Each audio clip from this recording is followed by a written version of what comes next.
Hello বন্ধুরা, সবাইকে আমার নতুন ভিডিওতে স্বাগত জানাই। তো আজকে আমরা জব নিয়ে আরেকটি আপডেট নিয়ে চলে এসেছি। তো আমাদের রাজ্যের মুখ্যমন্ত্রী জব নিয়ে কী ঘোষণা করলো সেটা আমরা জানবো ভিডিওর মাধ্যমে, এবং ভিডিওটি স্কিপ না করে পুরোটি দেখো।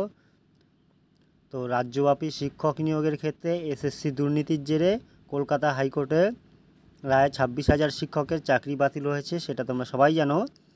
আর তারপরে থেকেই এই বিষয়টি নিয়ে সরব হয়েছেন রাজ্যের মুখ্যমন্ত্রী মমতা বন্দ্যোপাধ্যায়। তবে এখানে শেষ নয়, একই সাথে একজন শিক্ষক বাতিলের ঘটনাকে কেন্দ্র করে নিজস্ব বক্তব্য রাখার পাশাপাশি প্রায় লক্ষাধিক শূন্যপদও ঘোষণা করেছেন তিনি। তো চলুন তবে এই বিপুল সংখ্যক কর্মসংস্থানের সম্পর্কে আমরা বিস্তারিত জেনে নিই। কোন ক্ষেত্রে মিলবে চাকরি? তো গত বুধবার বর্ধমানের আউশগ্রামের একটি নির্বাচনী সভা থেকে সমগ্র রাজ্যের চাকরি প্রার্থীদের উদ্দেশ্যে মুখ্যমন্ত্রী মমতা বন্দ্যোপাধ্যায় জানিয়েছেন যে আগামী কয়েক বছরে বিদ্যুৎ উৎপাদনে বাংলা রেকর্ড গড়বে। সারা দেশে বিদ্যুৎ সরবরাহ করবে বাংলা।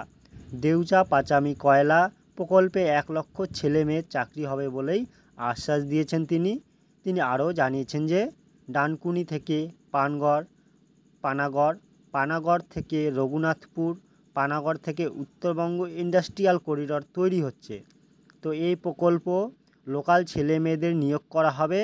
এর পাশাপাশি এদিন তিনি আরও বলেন যে আসানসোলে গ্যাসের সন্ধানে 22,000 কোটি টাকা বিনিয়োগ করা হচ্ছে। এই প্রকল্পেও প্রচুর সংখ্যক লোকাল ছেলে মেয়েদের নিয়োগ করা হবে। তো চাকরি বাতিল নিয়ে কি বলেছেন মুখ্যমন্ত্রী? 26,000 শিক্ষকের চাকরি বাতিল করার ব্যাপারে তিনি বলেছেন, কোনো ডিপার্টমেন্ট কিভাবে চাকরি দেন তাতে তিনি ইন্টারফেয়ার করেন না, কিন্তু এই 26,000 শিক্ষককে চাকরি থেকে সরিয়ে দেওয়ার ঘটনায় তার খারাপ লেগেছে। এবং তোমরা কালকের আপডেটটি সবাই জানো আশা করি, যে 26,000 যে চাকরি হাইকোর্ট বাতিল করেছিল সেটা সুপ্রিম কোর্টে এখন অবধি স্থগিতাদেশ দেয়নি। সেটা নেক্সট যে মন্ডে আছে, নেক্সট মন্ডেতে আবার এর রায় দেওয়া হবে। Thank you. যদি ভালো লেগে থাকে তোমাদের ভিডিওটি, তো একটা লাইক শেয়ার এবং সাবস্ক্রাইব করে দিও এবং সবাইকে শেয়ার করে জানিয়ে দিও।